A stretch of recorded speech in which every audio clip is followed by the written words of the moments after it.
कुएं का पानी, कुएं का पानी सब फसलों को बराबर दिया जाता है। सिंचाई एक साथ होती है तो पानी भी एक साथ सब फसलों में जाता है, और उसी कुएं का पानी सब फसलों में जाता है। लेकिन एक फल होता है करेला, उसी पानी से वो उसका स्वाद कड़वा हो जाता है। एक होता है गन्ना जिसका स्वाद मीठा हो जाता है, एक होती है इमली जिसका स्वाद खट्टा हो जाता है, और एक होती है मिर्ची, उसी पानी से वो चरकी हो जाती है।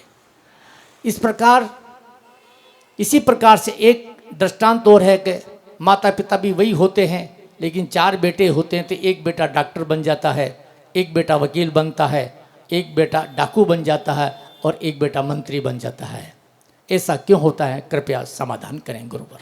ओम नमः सिद्धेभ्यः। पंच परमेष्ठी भगवान की, आचार्य गुरुदेव विमल सागर जी महाराज की जय हो। आचार्य गुरुदेव सन्मति सागर जी महाराज की जय हो। 3 कम 9 करोड़ मुनिराजों की जय हो। दुआन दसांजन वाणी माता की जय।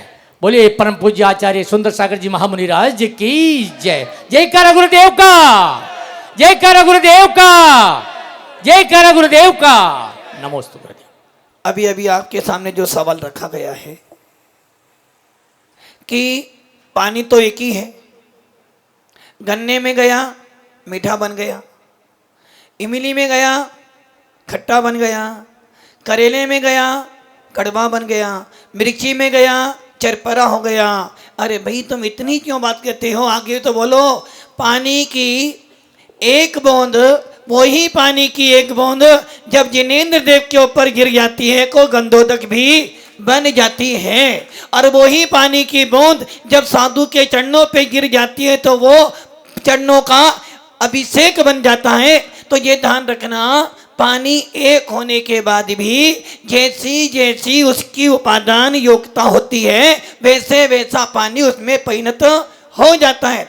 आपने जैसा बीज डाला होगा वैसा ही पानी बन जाता है। और पानी की एक विशेषता है, जैसे में डालोगे वैसे में मिल जाता है। और फिर हम कहते हैं कि पानी का असर नहीं था, तेरे में जैसी योग्यता होगी वैसा ही काम होता है। जैसे एक पानी को दूध में डाल दो तो पानी भी दूध जैसा बन जाता है, और वही पानी यदि शराब में डाल दो तो शराब जैसा नशा देता है। दूध में डालते हो तो दूध जैसी मधुरता देता है, इमली में जाता है तो इमली जैसी खटाक देता है। वैसे ही ये सारा किसकी योग्यता है, पानी की नहीं। जिस बीज को आपने डाला था वो अपना फल दे रहा है। वैसे ही एक बाप के 4 बेटे हैं, पिता जन्म दे सकता है, जन्म के साथी 1000 हो सकते हैं किंतु कर्म का साथी कोई नहीं हो सकता। माता पिता हमें जन्म दे सकते हैं, हमारे कर्मों को नहीं बांट सकते। जैसा मैंने अपना कर्म किया है वैसा ही मेरा भाग्य बनेगा, और जैसा मैं पुरुषार्थ करूँगा वैसा मेरा भाग्य बनता है। इसलिए प्रत्येक जीव तत्व का अपनी अपनी योग्यता, अपना अपना पुरुषार्थ काम करता है। इसलिए हमारे जैन शासन में कहा है, उपादान जैसा लेकर आएगा वैसा ही तेरा काम होगा। नमोस्तु गुरुदेव। आइएगा, जिज्ञासा लेके आ रही हैं निर्मला जी सरावगी, तत्पश्चात तैयार रहेंगी पदम जी सरावगी।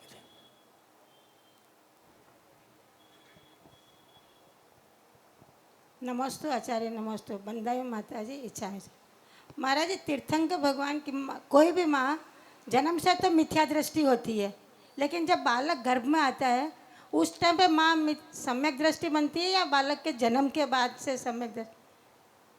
जन्म से तो माँ मिथ्या दृष्टि होती है। पहले अपना सवाल एक करो तो मैं उत्तर दूं। तीर्थंकर की माँ जन्म से तो मिथ्या दृष्टि होती है, जब बालक गर्भ में आते हैं तीर्थंकर बालक तो सम्यक दृष्टि बन जाती है, या बालक के जन्म के बाद में सम्यक दृष्टि बनती है? देखो, पहली बात तो ये रही, तीर्थंकर के बालक, तीर्थंकर का पुण्य तीर्थंकर के काम आएगा और माँ का पुण्य माँ के काम में आएगा। अब मेरा सवाल आपसे ये है, क्या तीर्थंकर जिस माँ के उत्पन्न होते हैं क्या वो माँ मिथ्या दृष्टि होती है? लेकिन मैंने पढ़ा कि नारी तो जन्म से मिथ्या दृष्टि अरे होती है। ज्यादा पढ़ लेते हो इसलिए गुरु की जरूरत पड़ती है। इसीलिए तो आपसे शंका कर रहे हैं। कल आप 3-4 दिन से डेली सुन रहे हो कि जिसको सम्य दर्शन प्राप्त हो जाता है वो जीव कभी स्त्री पर्याय में पैदा नहीं होता है। अब जो जो स्त्री बनेगी भले वो तीर्थंकर की माँ ही को ना, उसे भी मिथ्या सहित पैदा होना पड़ेगा। किंतु आपका सवाल ये होना चाहिए था कि तीर्थंकर को जो जन्म देती है माँ, क्या वो सम्य दृष्टि होती है? तो इसका उत्तर ये होना चाहिए, जो भी स्त्री पर्याय में पैदा होगी तो पर्याय तो मिथ्यात्व सहित ही पैदा होगी, किंतु जीवन भर मिथ्यात्व में रहे ये जरूरी ऐसा हो सकता है? ऐसा नहीं, ऐसा ही है। जो भी स्त्रियां बनेंगी वो मिथ्या सहित पैदा होंगी, किंतु मिथ्या सहित पैदा हो जाने के बाद कुछ समय के बाद वो सम्य दर्शन प्राप्त कर लेंगी। अब तीर्थंकर के जन्म होने के बाद लेंगी सम्य दर्शन नहीं, क्योंकि तीर्थंकर की मां कौन बनेगी? पुण्यशाली। जब हमारे आचार्य मांगतुन स्वामी भी भत्तामर में उनकी स्तुति कर रहे हैं तो किसी मिथ्या दृष्टि मां की तो स्तुति नहीं करेंगे। तुम जितनी भी स्त्री पर्याय में हैं, भले वो तीर्थंकर की माँ हो, जब पैदा हुई थी जब मिथ्या दृष्टि थी, किंतु जैसे 8 साल क्योंकि मनुष्य गति में 8 साल एक अंतर्मुहूर्त के बाद सम्य दर्शन प्राप्त करने की योग्यता हो जाती है। तो तीर्थंकर की माँ ने भी जब जन्म लिया होगा, जब वो पैदा हुई थी, जब वो मिथ्या से पैदा हुई, किंतु 8 वर्ष से एक अंतर्मुहूर्त के बाद निमित्त मिला, सम्य दर्शन प्राप्त कर लिया। इसमें कौन सी बड़ी बात? किंतु आप ये कहो कि तीर्थंकर के गर्भ में आने पे सम्य दृष्टि बनी, ये नहीं। हाँ, ये जरूर सुनाई देता है कि जब तीर्थंकर माता के गर्भ में आते हैं तो वो देवियां उनसे सवाल पूछती हैं, तो वो माता तीर्थंकर के प्रभाव के कारण उनके सारे उत्तर दे देती हैं, किंतु सम्य दृष्टि उनके निमित्त से बनती है। सम्यक दर्शन किसी के निमित्त से नहीं मिलता, सम्य दर्शन अपनी योग्यता पुरुषार्थ से मिलता है। इसलिए तीर्थंकर की माँ जन्म जब लिया था जब मिथ्या दृष्टि हो सकती है, किंतु 8 वर्ष के बाद वो सम्य दर्शन प्राप्त कर लेंगी। नमस्ते। आइएगा, जिज्ञासा लेके आ रहे हैं परम जी सराव जी, तत्पश्चात तैयार रहेंगे राकेश जी झांझरी।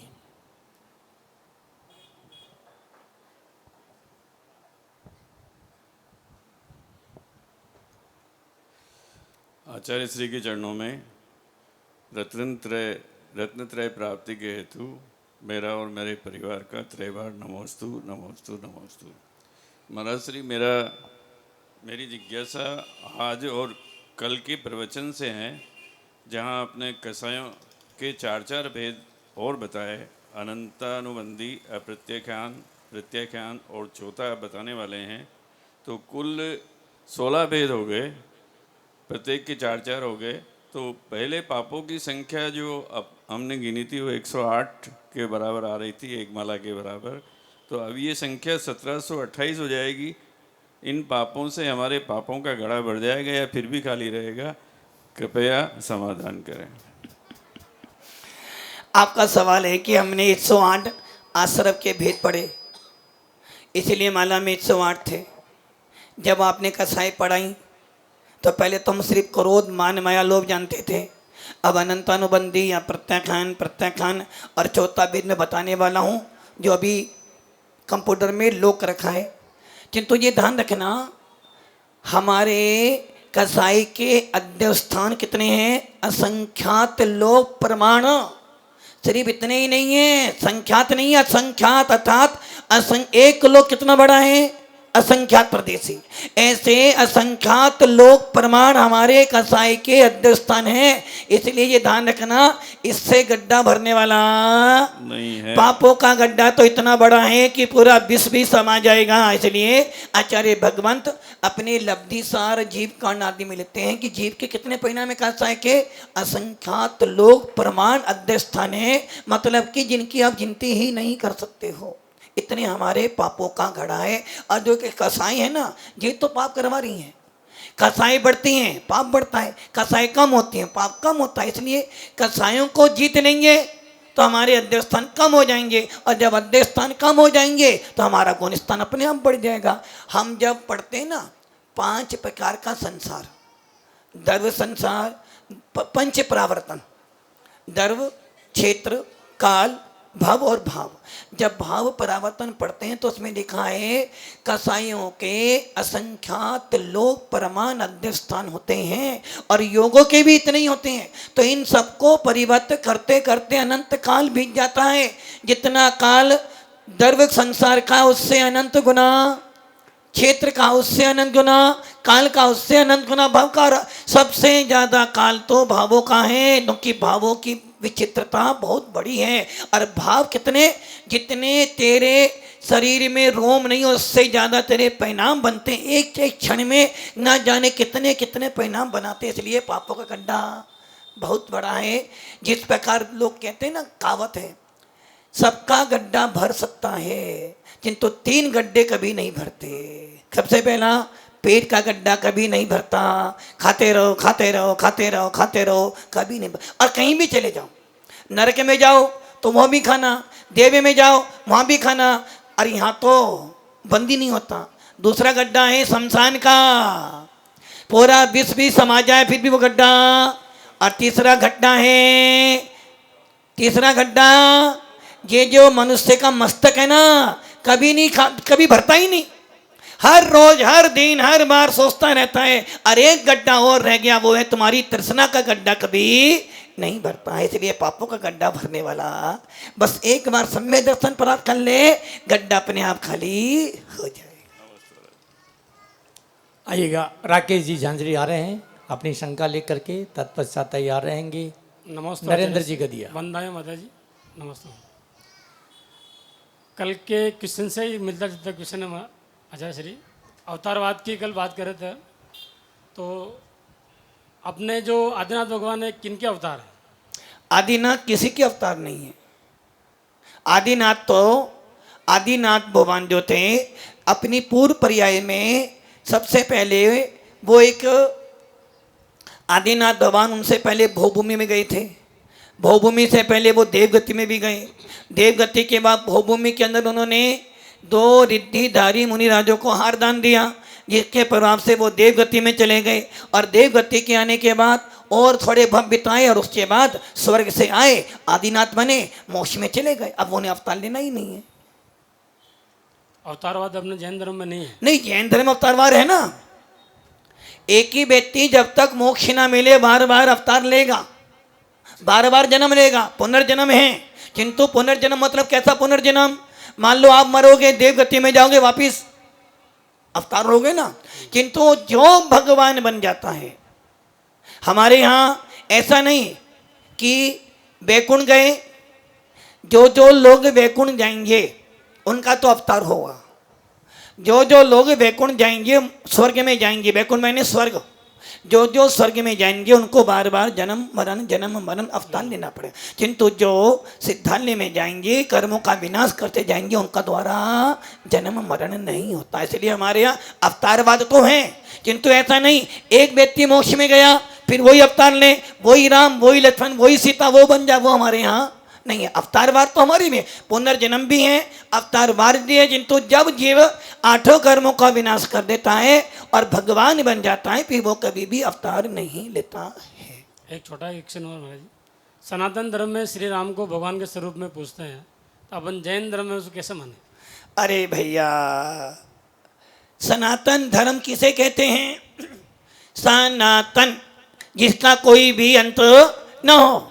सनातन धर्म यदि कोई है तो विश्व वंदनीय जिन शासन है, अनादि काल से चला आया है और अनंत काल तक चलता चला जाएगा। और यदि कोई ये कहे कि नहीं भैया हमारा धर्म सनातन है, दुनिया कुछ भी कहे, किंतु सारा विश्व यही कहेगा सबसे प्राचीन जैन धर्म है। किसी भी संप्रदाय के साथ उठा लेना, बाइबल उठा लेना, कुरान उठा लेना, गीता उठा लेना, या फिर तुम गुरुवाणी उठा लेना, हर शास्त्रों में हर धार्मिक ग्रंथों में मिलेगा आदिनाथ जिन शासन के प्रथम तीर्थंकर थे, और उससे पहले भी जिन शासन था और आगे भी जिन शासन चलता चला जाएगा। इसलिए जिन शासन किसी से उत्पन्न नहीं हुआ है। जिन शासन कुछ लोग कहते हैं कि हिंदुओं की शाखा है। भैया हिंदू जरूर है हम, हिंदू मतलब ही मैंने हिंसा, ना मैंने नहीं, 2 महीने करने दूंगा। जो हिंसा कभी ना करने दे वो हिंदू होता है, और जैन तो हिंदू ही है, वो कभी हिंसा।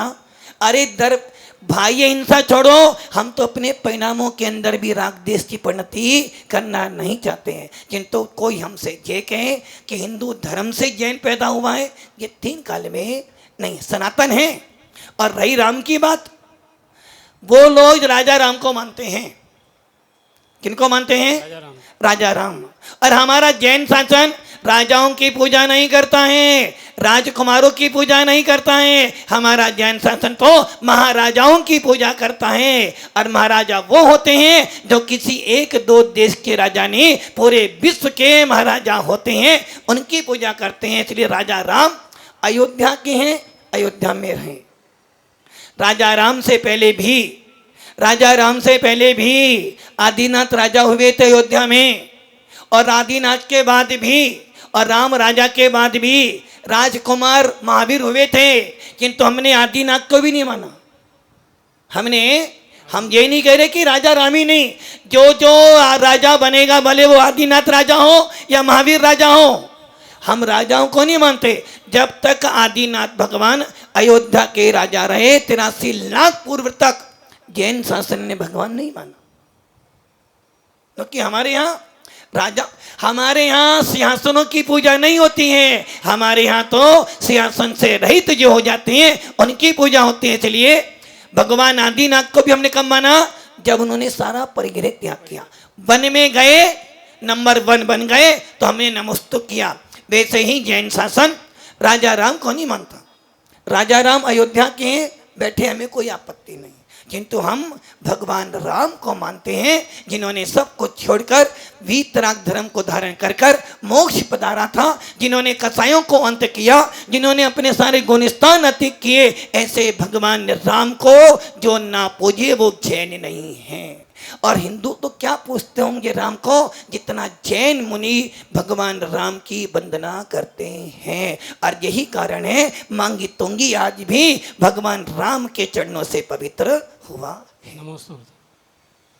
आइएगा, नरेंद्र जी गदिए पधारे अपनी नमोस्तु, शंका लेके। नमोस्तु, नमोस्तु। उसके तत्पश्चात सुरेंद्र जी काला तैयार है। मेरी 2 जिज्ञासा गुरुदेव। पहली जिज्ञासा है, 24 तीर्थंकर हुए, तो जो प्रथम तीर्थंकर है उनके बाद भी जो तीर्थंकर हुए, उन्होंने पुराणों में उल्लेख आता है कि उन्होंने पूजन किया या पूजन विधि की है? बहुत अच्छा सवाल आपका आया है।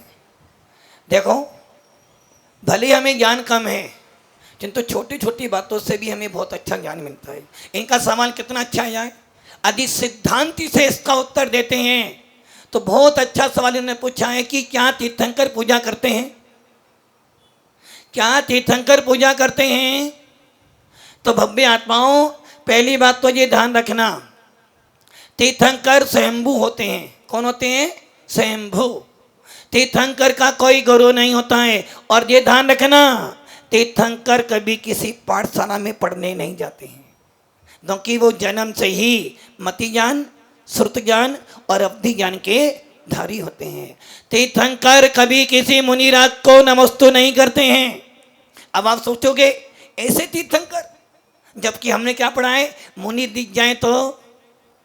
किंतु भैया तीर्थंकर का और मुनि का आमने सामने कभी होने वाला नहीं, क्योंकि मुनिराज तीर्थंकर स्वयंभू हैं और मुनिराज का गुण स्थान छठा है। तीर्थंकर घर में उनका गुण स्थान चौथा है, इसलिए मुनिराज उनकी वंदना करेंगे नहीं।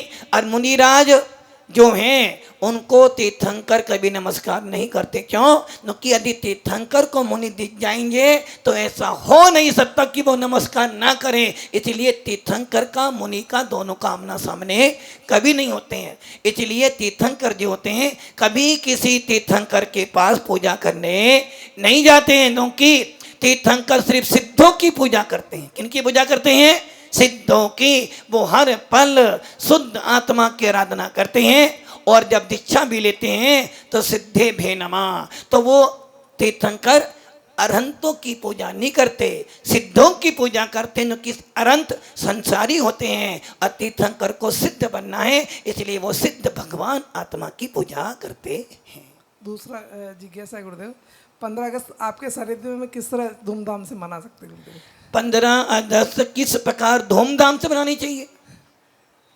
देखो 15 अगस्त कोई हमारा धार्मिक पर्व नहीं है। जी गुरुदेव। 15 अगस्त कोई हमारे धर्म से बिलोंग नहीं करता है। 15 अगस्त हमें कोई साधु देता नहीं है, क्योंकि 15 अगस्त का जैनों से कोई संबंध नहीं है, जिन शासन से कोई संबंध नहीं, और जिन शासन से नहीं, किसी भी संप्रदाय से 15 अगस्त का संबंध नहीं है, क्योंकि धर्म अलग होता है और राजनीति अलग होते, किंतु फिर भी हम जिस देश में रहते हैं, यदि वो देश सुरक्षित है तो हम धर्म को अच्छी तरह से पालन कर सकते हैं। इसलिए प्रत्येक दिगंबर साधु देश की सुरक्षा पहले चाहता है, क्योंकि देश सुरक्षित होगा तो हम धर्म साधना कर सकते हैं। इसलिए 15 अगस्त का जो राष्ट्रीय पर्व है, हम जैन हैं, हम मुसलमान हैं, हम सिख हैं और हम देश के वासी है। हम सिख हैं और हम फारसी हैं।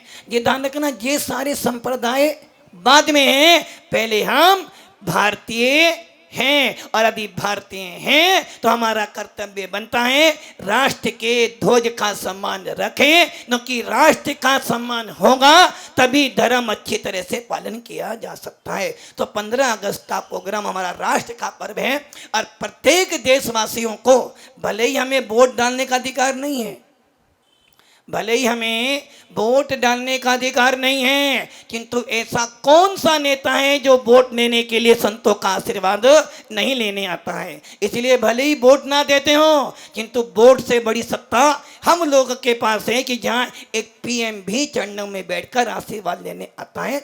इसलिए 15 अगस्त के दिन राष्ट्र के नाम संदेश भी दिया जाएगा, और जो राष्ट्र का शान और आन बान है ऐसा तिरंगा भी फहराया जाएगा। हम सबका कर्तव्य है कि राष्ट्रीय पर्व को बड़ी धूमधाम से सबसे पहले तिरंगा झंडा बंधन किया जाएगा, उसको सलामी दी जाएगी, और उसके बाद राष्ट्र के नाम संदेश भी दिया जाएगा। यदि एक पीएम लाल किले पे झंडा फहराकर राष्ट्र के नाम संदेश दे सकता है, तो एक दिगंबर संत पूरे विश्व को राष्ट्र के नाम संदेश देता है। नमोस्तु नमोस्तु नमोस्तु गुरुदेव। बहुत ही शानदार। यानी धार्मिकता तो कूट कूट के भरी हुई है, लेकिन हमारे राष्ट्रीय संत आचार्य श्री के मन में पूरी राष्ट्रीयता भी कूट कूट के भरी हुई है। जोरदार तालियों के साथ, क्योंकि देश रहेगा तो धर्म भी रहेगा। आइए जिज्ञासा लेके आ रहे हैं सुरेंद्र जी काला, तत्पश्चात तैयार रहेंगे पारस जी शाह। काला जी ऐसा मत बोलो कि देश रहेगा तो धर्म रहेगा, ये बोलो धर्म तो पहले भी है और आज भी रहेगा और बाद में भी रहेगा, किंतु यदि धर्म को अच्छी तरह पालन करना है तो राष्ट्र की सुरक्षा पहले नंबर 1 पर चाहिए। जी महाराज सुरेंद्र काला। आचार्य श्री के चरणों में बार बार नमस्ते। 2 जिज्ञासा है गुरुदेव। गुरुदेव, हम जैन धर्म के अनुयायी हैं, जियो और जीर्णोद्धार के सिद्धांत पर हम कार्य करते हैं, हमारा पूरा जीवन इसी पे चलता है। गुरुदेव, जब भी जग कल्याण की भावना आती है, विचार आते हैं मन में, तो हम यही सोचते हैं भावना मेरी दिन रात ये सब सुखी संसार है। ये हो गया गुरुदेव पहला पहलू। अब होता गुरुदेव ये है कि पूरे जग के कल्याण की भावनाएं मन में रखते हैं, धीरे धीरे हमसे शुरू हुआ कार्य मैं पे आके सिमट जाता है। मैं सुखी रहूं, मैं निरोगी रहूं, मैं आगे बढ़ूं और मेरा कल्याण हो। तो गुरुदेव, हम सबका कल्याण चाहते चाहते सिर्फ हम पे जाके हमारी गाड़ी अटक जाती, हम वहाँ ही रुक जाते हैं। तो गुरुदेव ऐसा क्यों? भैया, तुम्हारे सवाल का उत्तर भी बहुत अच्छा उत्तर हमारे आगे में मिलता है। हमारे आचार्यों ने, तीर्थंकरों ने आदेश दिया है पर का कल्याण नहीं करना। पदम जी, पर का कल्याण नहीं करना। पर का कल्याण करने गए थे, दूसरों के कपड़े तो धोने गए थे और अपने कपड़े मैले कर लिए। दूसरे को उठाने गए थे, स्वयं गिर गए। दूसरे का पेट भरने गए थे, स्वयं का खाली रख लिया। ऐसा धर्म तो नहीं होता। हमारे कल्याण की भावना मन में रखना। धीरे धीरे सुनो तो सही। ठंडा करके खाओगे तो मुंह नहीं जलेगा, पेट भर जाएगा। इसलिए हमारे यहाँ लिखा है कम खाना और गम खाना। ये ध्यान रखना। हमारे जैन शासन में क्या है? आत्मिदम, अपना हित पहले कर। पहला हित अपना कर। जो अपना हित नहीं कर सकता वो दूसरों का हित नहीं कर सकता। जो स्वयं सम्य दृष्टि नहीं हो सकता वो दूसरों को सम्य दृष्टि नहीं बना सकता। जो स्वयं मोक्ष मार्ग पे नहीं चल सकता दूसरों को मोक्ष मार्ग पे नहीं चलने देगा। इसलिए हमारे शास्त्रों में लिखा है, यदि तेरी सामर्थ्य है अपना कल्याण करने की कर, किंतु तूने क्या किया, दूसरों का कल्याण करने गया, किंतु क्या हुआ, अपना आप कल्याण कर लिया। इसलिए यदि तेरी सामर्थ्य नहीं है, यदि तेरी सामर्थ्य कल्याण करने की दूसरों की नहीं है तो अपना कल्याण कर, पहले अपने आप को सुधारो।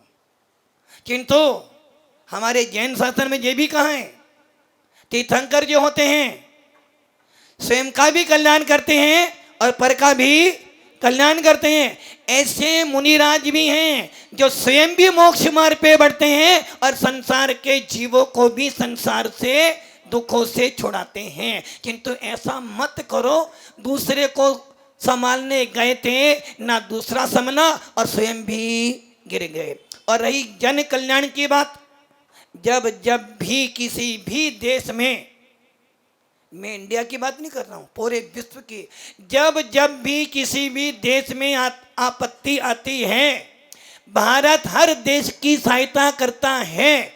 और जब भारत ऐलान करता है कि भैया हमें सहायता करनी है, सबसे ज्यादा अनुदान जैन समाज देती है। भले कोरोना हो, भले स्कूल खोलना हो, भले कोई दान देना हो, यहाँ तक कि सबसे ज्यादा ट्रस्ट भी जैन समाज देती है। जैन समाज कल्याण करने में पीछे नहीं है। और रही अपने पे आ जाता है, हम आपको उपदेश दे रहे हैं ना, किंतु उपदेश देते बस उपदेश दे कर सबका कल्याण करो और स्वयं, वो नीति हमारी नहीं है। हमारे जैन शासन में कहा है, जब तक तेरी सामर्थ्य सबका कल्याण कर, किंतु ये ध्यान रखना, सबका कल्याण करते करते यदि अपना कल्याण नहीं कर पाया तो तूने क्या किया, सबके कपड़े तो धोए, अपने कपड़े मैले कर लिए, सबकी कीचड़ तो साफ करी और स्वयं कीचड़ में पड़ा रहा। गांधी जी का उदाहरण आता है, एक गांधी जी के पास एक माँ अपने बच्चे को लेके गई कि गांधी जी मेरा बच्चा मीठा खाता है, इसका त्याग करवा दो। गांधी जी बोले भाई 3 दिन बाद आना। अब वो 3 दिन में बोले बेटा मीठा नहीं, बोले गांधी जी जब आपको यही बोलना था तो उसी दिन बोलते, अरे भैया पहले मैं खाता था किंतु आज मैंने त्याग किया। जब मैं बोल रहा हूँ वैसे ही जन कल्याण करो, विश्व का कल्याण करो, किंतु अपना भी कल्याण करो। ऐसा ना हो जाए कि तुम दूसरों को सुधारते सुधारते स्वयं गिर जाओ। यदि सामर्थ्य है, तीर्थंकर जो होते हैं स्वयं का कल्याण करते हैं और पर का भी कल्याण करते हैं। मुनिराज होते हैं स्वयं का भी कल्याण करते हैं पर का भी। किंतु ऐसे भी जीव होते हैं, यदि भैया हमारे को प्रभावना करना नहीं आ रही है तो कम से कम आप प्रभावना तो ना करें। यदि मैं दूसरे का भला नहीं कर सकता हूँ, अपना कल्याण तो करूं। इसलिए जन कल्याण करो, किंतु जन कल्याण के साथ साथ में अपना भी कल्याण करने के भाव। एक पंडित क्या करता है, सबको पढ़ाता है, सबको मोक्ष मार्ग का उपदेश देता है, किंतु स्वयं कोरा का कोरा। ऐसी नीति अपनी मत बनाना। सबका कल्याण मेरा भी कल्याण। नो की कहावत है ना, पीएम जी क्या बोल रहे हैं, सबका साथ सबका कल्याण सबका साथ।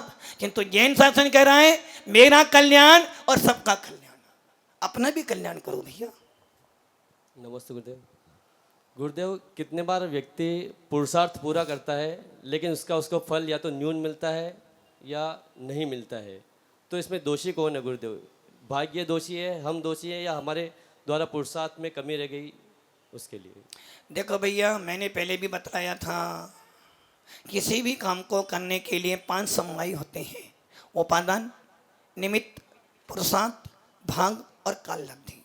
आपका काम आपने बड़ी मेहनत करी किंतु फल पूरा नहीं मिला, बहुत बार मेहनत कम की फल ज़्यादा मिला, तो ये ध्यान रखना, ये सब तेरे कर्मों का खेल है। तूने जैसा कर्म पहले बांधा था अब वो कर्म आड़े आ रहा है। आपको ध्यान हो, महाभारत अब पेश करते हैं, देखी होगी महाभारत, देखी थी ना?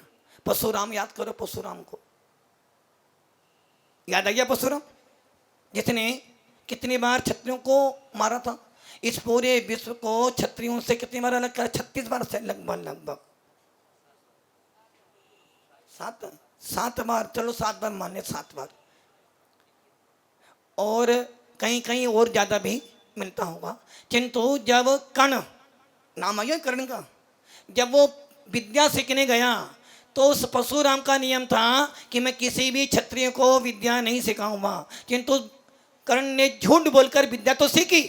किंतु विद्या सीखते सीखते सीखते एक दिन गुरुजी उसकी गोद में सो रहे थे, अचानक कोई जीव आया और वो जैसे ही कर्ण के पैर पे लगा, उसका खून चूस रहा था। वो बोला थी मैंने पैर हिला तो गुरुजी उड़ जाएंगे। अब वो सहन करता रहा, सहन करता रहा, सहन करता रहा, और खून निकलता रहा, और जैसे ही गुरुजी का हाथ लगा कि ये खून, आंख से नींद हटी और देखा अरे ये क्षत्रिय है, ये ब्राह्मण नहीं है। उस दिन क्या बोला था?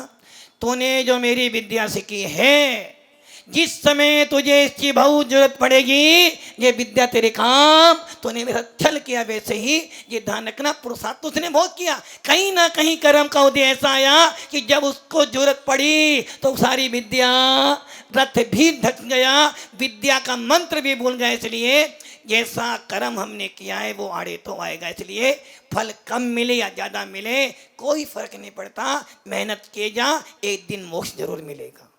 नमस्ते। आइएगा, जिज्ञासा लेके आ रहे हैं संदीप जी बाकली बार, तत्पश्चात तैयार रहेंगे राजेंद्र जी छाबड़ा।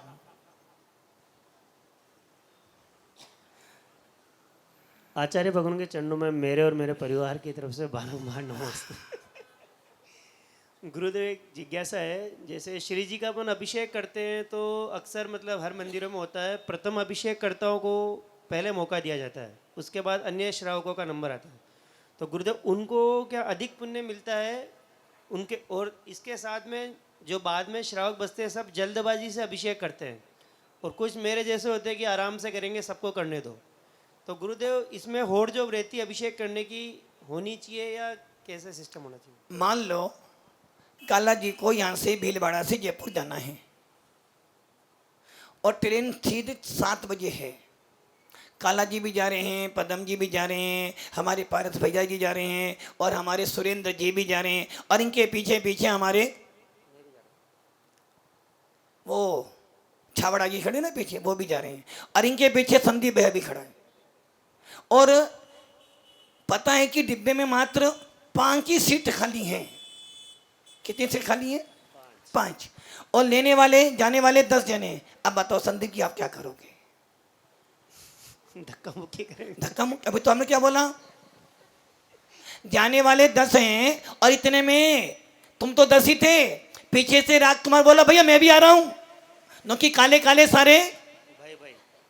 अरे नहीं, वो भाई भाई नहीं बोलते, वो दूसरे बोलते हैं। अब 11 जने हो गए, सीट 5 ही हैं। अब बताओ, इधर से काला जी भी हैं, इधर से बदम जी भी हैं, राजकुमार जी भी हैं, पारस जी भी हैं, सुरेंद्र जी भी हैं, आप भी हो, छाबड़ा जी भी। बोलो क्या करोगे? अब पहले तुम जाओ, क्या करोगे? पहले मैं जाऊंगा। क्यों भैया? लिमिटेड सीट है ना।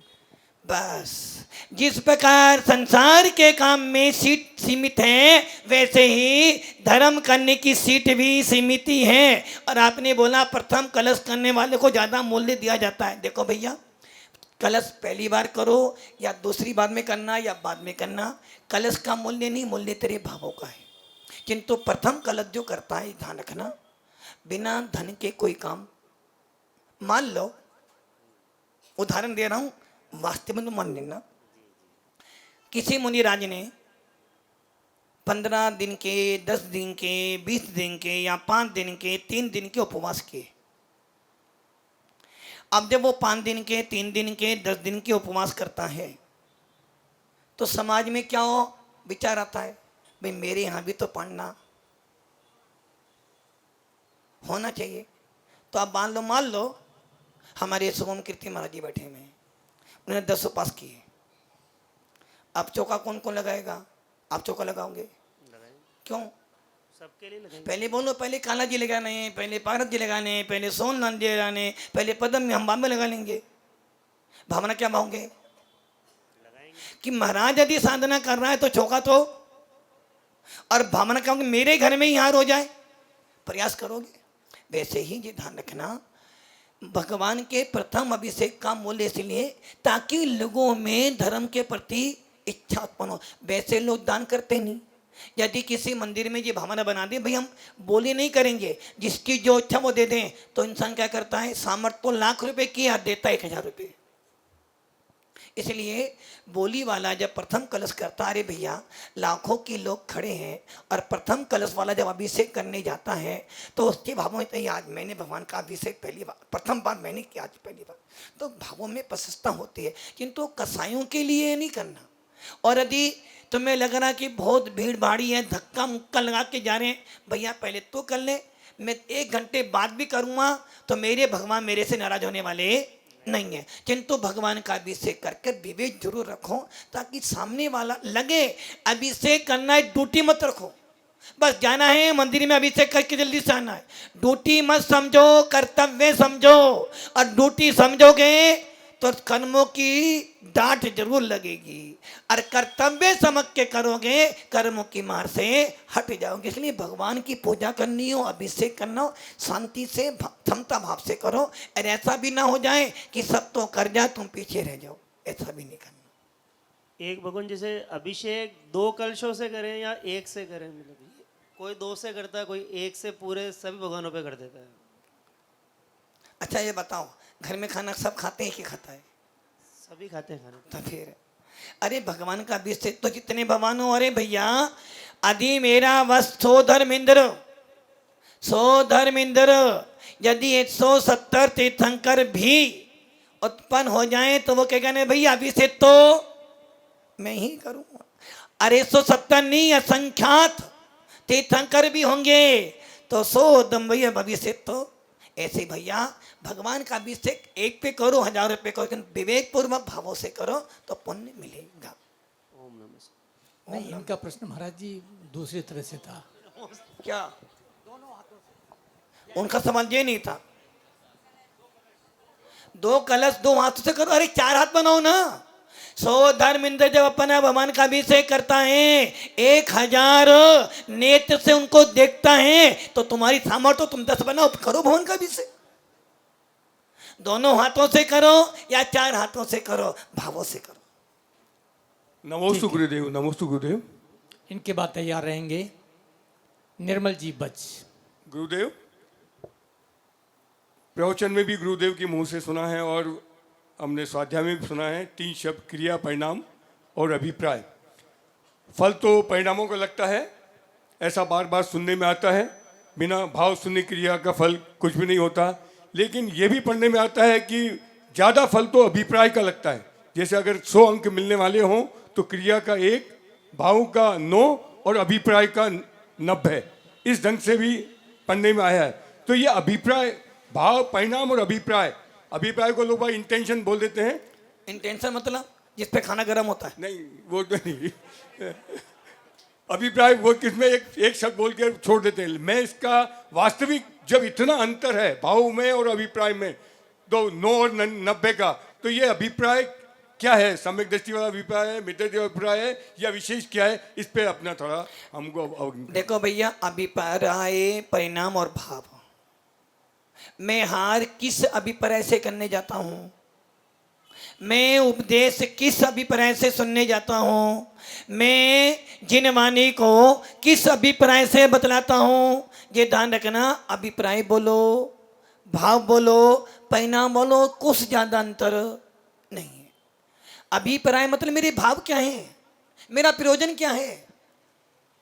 और रही बात, सारा खेल तो भावों का ही है। अभिप्राय मतलब वो तुम्हारी विचारधारा क्या है भैया, किस अभिप्राय से तुम आए यहाँ पर। वैसे ही जैन शासन में जितने भी क्रियाकांड हैं वो सारे भावों से हैं। इसको आप परिणाम बोल दो, भाई मेरा अभिप्राय गलत नहीं था, छबड़ा जी मेरा अभिप्राय गलत नहीं था। परिणाम, अभिप्राय अलग है, परिणाम अलग है। अभिप्राय मतलब एक सम्यक दृष्टि का अभिप्राय अलग हो सकता है, वो बात मित्र दृष्टि का अभिप्राय हो सकता है। आपने यहाँ फिर बात बदल जाएगी। आपने बोला अभिप्राय, परिणाम और भाव तीनों एक ही हैं। अब इन तीनों को 2 भागों में बांटो, एक मिथ्यात्व और एक सम्मित। यदि सम्यक दृष्टि जीव होगा तो उसका अभिप्राय क्रिया गलत होने के बाद भी उसके भाव अच्छे हैं तो पुण्य का बंद हो जाएगा, और मिथ्या दृष्टि की क्रिया सारी बढ़िया है किंतु उसके भाव खराब हैं तो उसको 0 अंक मिलेगा। नमस्ते गुरुदेव। एक छोटा सी बात और थी नमस्ते, ज़्यादातर एक व्यवहारिक प्रश्न है, मैं मतलब मेरा दोस्त मत मानना और हंसना भी मत कोई। देखो भैया, हंसने वाला तो हंसेंगे, हंसने पर रोक क्यों कर रहे तुम हमारे? महाराज जी जैसे मेरा आज एकादशा है या लोगों का उपवास होता है, मेरा भी उपवास होता है, तो हम लोग सुबह पहले कुल्ला करके मंदिर में आ जाते हैं, क्या ये व्यावहारिक दृष्टि से ठीक है क्या, ये मैं जानना चाहता हूँ। जैसे ना के मंदिर में आते हैं वैसे मुंह की शुद्धि करके कुल मंदिर में आने के लिए ये बात सही ठीक है क्या, ये मैं जानना चाहता हूँ। अभी छामड़ा ये कह रहे थे हंसना मत भाई, स्वयं तो हंस कर बोले, दूसरों को कह हंसना मत। पहली बात तो ये रही, इस सवाल के उत्तर में हम भी थोड़े से विकल्पों में थे, किंतु अभी हम लोगों ने एक पुस्तक देखी, मेरी स्मृतियाँ, जिसमें आर्यिका ज्ञानमती माता जी, गणनी आर्यिका ज्ञानमती माता जी ने अपना पूरा जीवन परिचय लिखा है। बहुत मोटी पुस्तक है, मेरे पास भी है। उसमें उन्होंने आचार्य महावीर कीर्ति महाराज से सवाल पूछा है कि भगवंत, क्या जिनके उपवास होते हैं उनको मंदिर आते समय, पूजा करते समय, साधुओं को हाथ देते समय मुख शुद्धि करने के लिए कुल्ला करना चाहिए? तो आचार्य महावीर कीर्ति महाराज ने कहा, भैया जिनका उपवास आदि होते हैं, जो मंदिर में आते हैं, पूजन करते हैं, साधु को हरदान देते हैं, जिनवाणी पढ़ते हैं, उनको मुख शुद्धि जरूर करनी चाहिए, कुल्ला जरूर करना चाहिए। अब कुल्ले के बहुत सारे अर्थ होते हैं, कोई तो 1 घंटे तक दास चमकाने में लगाए, एक पानी ले लिया और पूरे, एक होता है कुल्ला जो दांतों लेके किए जा रहा है, और एक कुल्ला होता है जी मेरा उपवास है, मात हमने थोड़ा सा पानी लिया और दांतों के अंदर में दांतों कर लिया, सामान्य कुल्ला करके कर लिया, इतना शुद्धि हमें कर लेनी चाहिए। कोई दिक्कत नहीं, ठीक है। नमस्ते। निर्मल जी बस तत्पश्चात तैयार रहेंगे हमारी बीच में आदरणीय पंडित साहब अरविंद जी भैया। नमस्ते गुरुदेव। गुरुदेव, मेरा जिज्ञासा है कि निर्माल्य किसको कहते हैं और निर्माल्य के अंतर्गत क्या क्या आता है? जैसे हम मंदिरों वगैरह में कहीं जाते हैं दर्शन करने, वहाँ कुछ तो मतलब मंदिर की तरफ से जो फ्री निःशुल्क सुविधा उपलब्ध होती है जिसका हम उपयोग करते हैं, तो वो किस कैटेगरी में आएगी? ये क्या निर्माल्य के दोष में आएगी या क्या है? क्या अब देखो, सवाल तो आपका लंबा है और उत्तर भी बहुत लंबा है। हमारे एक आचार्य हुए कुंद स्वामी, जिन्होंने रैनसार लिखा है, अरविंद जी रैनसार, और उस रैनसार में आचार्य ने हर बातें दी हैं।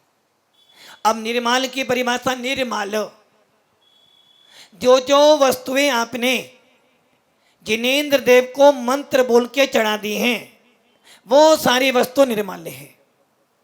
जो वस्तुएं आपने जिनेंद्र देव को मंत्र बोल के चढ़ा दी, ओम ह्रीं श्री आदिनाथ जिनेंद्राय अनप्राप्ताय अर्घाम निरपामति, वो निर्माल्य हो गई, क्योंकि आपने वो चढ़ा दी। आपने जो वस्तु भगवान को चढ़ाई है वो तुम्हारे लिए निर्माल्य है, किंतु माली के लिए निर्माल्य नहीं, क्योंकि वो आपने उसके लिए निर्धारित किया है। आपने मंदिर में किसी ने आपको अभिषेक के लिए पैसे दिए, दान आया मंदिर का बहुत सारा, आपने जमा कर करके बैंक में रखा, और बैंक में रखने के बाद अब निर्मल जी को कोई काम पड़ा, और आप तो कौन हो भैया, अभी क्या पोस्ट है? मंत्री जी हो, कोषाध्यक्ष बोला भाई इधर 10 लाख मुझे देते, ले लिया आपने और अपने पास रख लिया, वो निर्माल हो गया। आपने बोली ली, मोटी मोटी बोली ले ली, 1 करोड़ 2 करोड़ की बोली, और बोली का पैसा कब दे रहे हो? अब मंत्री जी अध्यक्ष जी पीछे जाए जा रहे हैं, चप्पल पे चप्पल टूट गई, किंतु हम पैसा कब देंगे जब हमारी इच्छा, ये निर्माल्य है। मंदिर का पैसा घर में रखा है, निर्माल्य है। यदि तेरा पैसा मंदिर में जाता है तो तेरे पैसे की बढ़ोतरी होगी। यदि आपने बोलियां ले ली हैं और पैसा नहीं दे रहे हो, दे देंगे बाद में जब जरूरत होगी, तो समझ निर्माल्य है। जो वस्तुएं भगवान के काम में आ रही थी, आपने, अब मंदिर में सोना चांदी का सामान बहुत आया, आपने अपने घर पर रख लिया और घर पर रखने के बाद क्या किया, चलो भाई अभी तो जरूरत है नहीं मंदिर में, ब्याज पे उठा दो उनको, वो है निर्माल। देव भगवान के लिए जो जो किसी ने आपको 10 लाख रुपए दिए भाई मंदिर में काम करना, आपने लगाए 8 लाख और 2 लाख टेबल के निर्माल हो गया।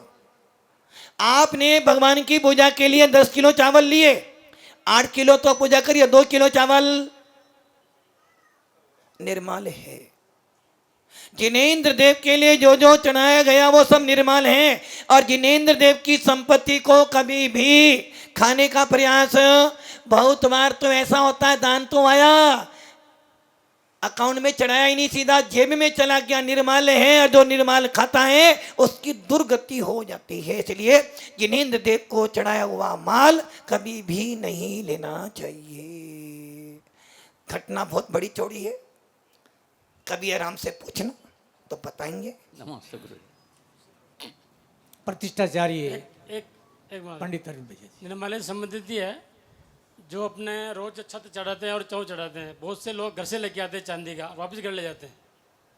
अर्घम निर्वामते स्वा, छत्रम निर्वामते स्वा। पहली बात तो छत्र को अर्घम निपामती नहीं छोड़ बोलते हैं, जब छत्र चढ़ाते हैं तो बोलते हैं। हाँ पंडित जी बताएंगे क्या बोलते हैं। स्थापयामि ओम अष्टप्रातिर मध्य छत्रतम स्थापयामि। स्थापित मैंने स्थापित कर दिया, और जब स्थापित कर दिया तो जो बैग में लेके आते हैं घर से वापस घर ले जाते हैं। एक ध्यान रखना, हमने वो वस्तुएं भगवान को समर्पित नहीं करी है, स्थापित की है, वापस में उठा लिया हमने। मंत्र क्या बोलते हो, ओम मीरीम श्री आदिनाथ जिनेन्द्राय फलम निरपामती। और ये हम कह रहे हैं ओम मेरी माट परात्यार मंदे श्री आदिनाथ जिनेन्द्राय छत्र स्थापयामी करोमी स्वा। हमने स्थापित किया है, चढ़ाया नहीं है। दूसरी बात, अब बात छेड़ दी तो बोल ही दूं, आपने गज मोती सोमा सती का नाम सुना होगा। सोमा सती का नाम आता है ना गजमती में, मनोरमा, मनोरमा, मनोवती, मनोवती नाम आता है। उनके नियम लिया था कि मैं गज मोती चढ़ा कर ही पूजा करूंगी, गज मोती करा कर ही दर्शन करूंगी। वो हर रोज गज मोती चढ़ाती थी। अब गज मोती कितना महंगा होता है, अरे तुम्हारे मंदिर में आ जाए तो वो कौन, अब उसे क्या बोला, ओ मेरी श्री सुपासना जिनेन्द्राय अर्घम निपामती। अब वो गज मोती कौन लेगा, माली। एक काम कर ना, कल यदि कोई मंदिर में सोने का श्रीफल लेकर आए और कहे ओ मेरे श्री पार्थना जिनेन्द्राय श्रीफल अर्घम निपामती स्वा, तो वो सोने का श्रीफल कौन लेगा, मंत्री जी। फिर वो सीधा तिजोरी में जाएगा। ये ध्यान रखना, हमने अपने मालिक को मात्र द्रव्य उठाने के लिए निर्धारित किया है, ना कि सोने चांदी का सामान। कायदे में तो अभी हमने सोने चांदी द्रव्यों से पूजा की है। बहुत से लोग करते हैं चांदी के बादाम, चांदी से भगवान को चढ़ा दिए हैं, तो उन पे अधिकार तो अब अपना अधिकार नहीं। आइएगा अंतिम जिज्ञासु के रूप में आदरणीय प्रतिष्ठाचार्य पंडित अरविंद भैया जी। नमोस्तु भगवान। सर्वप्रथम तो शुभकामनाएं आप सभी को कि आपके इस नगर में, इस जिनालय में आचार्य का वर्षायोग संपन्न हो रहा है। और अभी कुछ 20 दिन निकले हैं, 20-22 दिन। मैं चाहूँगा कि 4 महीने बहुत अच्छे से ज्ञान प्राप्त करें, छोड़ना नहीं। आचार्य में बहुत दमखम है, इतना ज्ञान का भंडार है कि कभी कम नहीं हो सकता। और मैंने भी जिज्ञासा प्रकट की है और कहा है आचार्य के पास कि हम भी आपके पास में स्वाध्याय करने के लिए आए, और आचार्य ने अनुमति दी है कि आपके पास में रहकर अध्ययन करें। किंतु अध्ययन करने के बाद घर जाने के भाव नहीं बनेंगे। ओम शांति। वो भी ठीक है, तो बढ़िया बात है। ये ध्यान रखना, ना तो कोई पंडित किसी महाराज के पास अध्ययन करने जाते हैं और ना कोई महाराज किसी पंडित को अध्ययन करवाते हैं, किंतु पहले पंडित की इच्छा तो बने कि हम अध्ययन करें। हमारे पंडित जी हैं उज्जैन के पंडित संतोष कुमार जी जैन, जिनका अध्ययन यदि आप सुनोगे ना, वो कोई बस सुनाते रहो सुनाते रहो, और कभी किसी समाज से एक श्रीफल भी नहीं लेता। तो ऐसे पंडित लोग ही हमारे जिन शासन की शान है। नमस्ते। प्रश्न मिलता जुलता है। वर्तमान में कई जिनालयों में अभिषेक के पश्चात छत्र और चवर भेंट करने की प्रथा चली है। क्या यह आगम प्रमाण है अथवा नहीं? क्योंकि प्रातिहार्य 8 हैं, तो 8 प्रातिहार्य में 2 ही प्रातिहार्य का उपयोग क्यों किया जाता है? अन्य 6 प्रातिहार्य ने क्या बिगाड़ा? नमोस्तु भगवान। आपका समाधान जो शंका आपने उठाई है ना, ये विकल्प मेरे मन में 3 साल से चल रहा है। और हम लोग जब बांसवाड़ा मोहन कॉलोनी गए थे, और उस मोहन कॉलोनी में सबसे पहला चतुर्मास हमारा ही हुआ है। और जब हम चतुर्मास करने गए तो उससे पहले हमने तुम्हारे उसी बागड़ में जितने भी ये नालों में हम गए, वहाँ पे क्या करते थे, छत्र और चमर 2 चढ़ाते थे। यहाँ आए तो यहाँ भी ये, तो मन में विकल्प होता था क्या 2 ही प्रातिहारों फिर 6 हटा दो। तो हम लोगों ने क्या किया, हम जब मोहन कॉलोनी पहुंचे तो हम क्या कराते थे, अभिषेक के बाद 8 ही प्रातिहार मस्तक पे विराजमान करवाकर और जब श्री जी को विराजमान कराते थे। हम प्रतापपुर गए, प्रतापपुर में संजय भैया बोले महाराज जी हमारे यहाँ तो 2 ही चढ़ते हैं, 6 है ही नहीं हमारे यहाँ। तो मैंने कहा कोई बात नहीं भैया। उसी तुरंत समय ही 8 चांदी के प्रातिहार 8 लोगों ने चढ़ाने लेने के लिए दे दिए और कलश भी आ गए। आज उन मंदिरों में पूरे 8 प्रातिहार मस्तक पे लेते हैं और भगवान के साथ विराजमान करते हैं। भव्य आत्माओं, हमारी परंपराओं में 2 प्रातिहार नहीं होते हैं, 8 प्रातिहार होते हैं। जब भी मंदिर में चढ़ाओ तो आपके पास लोक होना हो, 8 प्रातिहार 8 व्यक्तियों के हाथ में दो, श्री जी को मस्तक पे विराजमान करो और आगे चम्मल लेके चले तो लगे कि हाँ श्री जी की सवारी आ रही है। धीरे धीरे करते करते 2 हो गए और आगे होते होते 1 और आगे आगे 0 ही हो जाएंगे। इसलिए अपने आगम को तोड़ो मोड़ो नहीं, 8 प्रातिहार हैं तो 8 प्रातिहारों का ही व्यवस्था करनी चाहिए। नमोस्तु भगवान।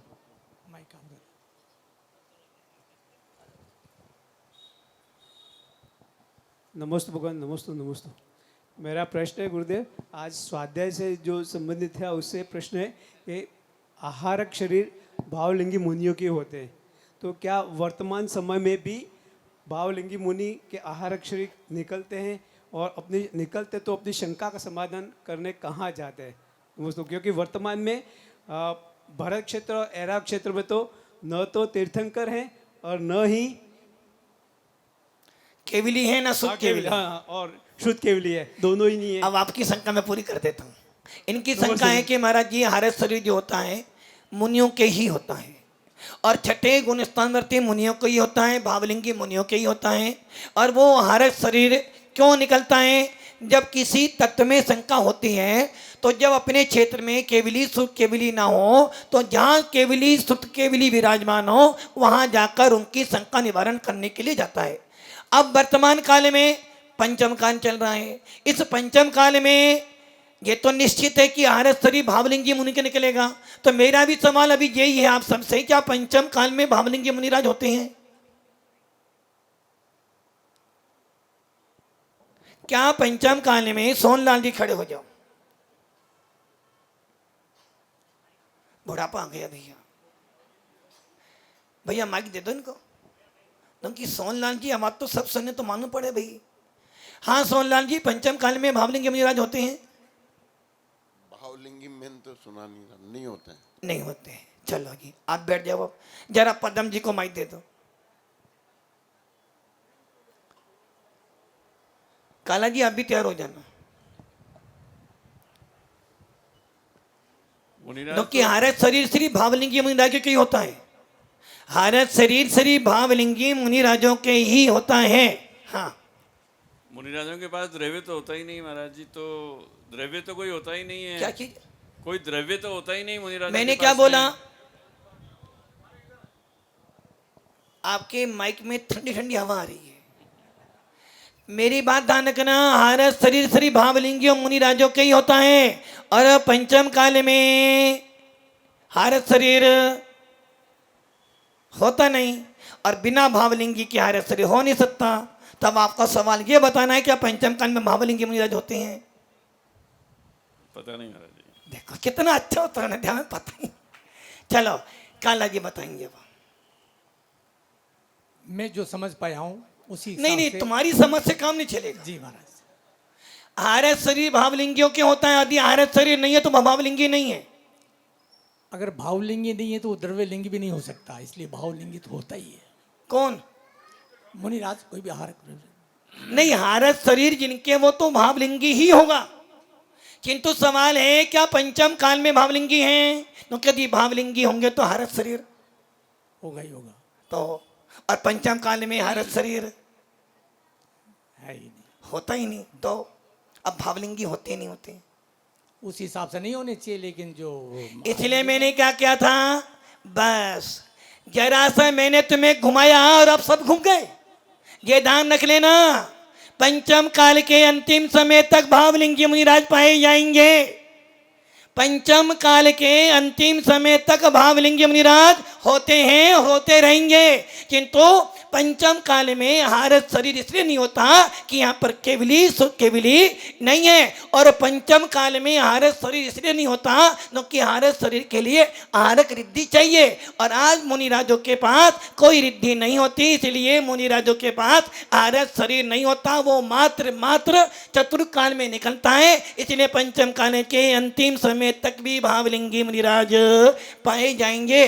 सभी भावलिंगियों के हारक शरीर हो जाए जरूरी नहीं, जिनके हारक रिद्धि होती है उन्हीं को हारक शरीर निकलता है। इसलिए पंचम काल में भावलिंगी मुनिराज होते हैं। मैंने थोड़ा घुमाया, आप इतने घूम गए, तो सोचो जब तुम्हें घुमाने वाला अकेला मैं ही हूँ तो और तुम्हें घुमाते तुम कहाँ घूमते। इसलिए कभी ये बोलना आहारस शरीर तो भावलिंगी के ही निकलता है, किंतु सभी भावलिंगियों के आहारस शरीर निकल जाए जरूरी नहीं है। ओम नमः सिद्धि।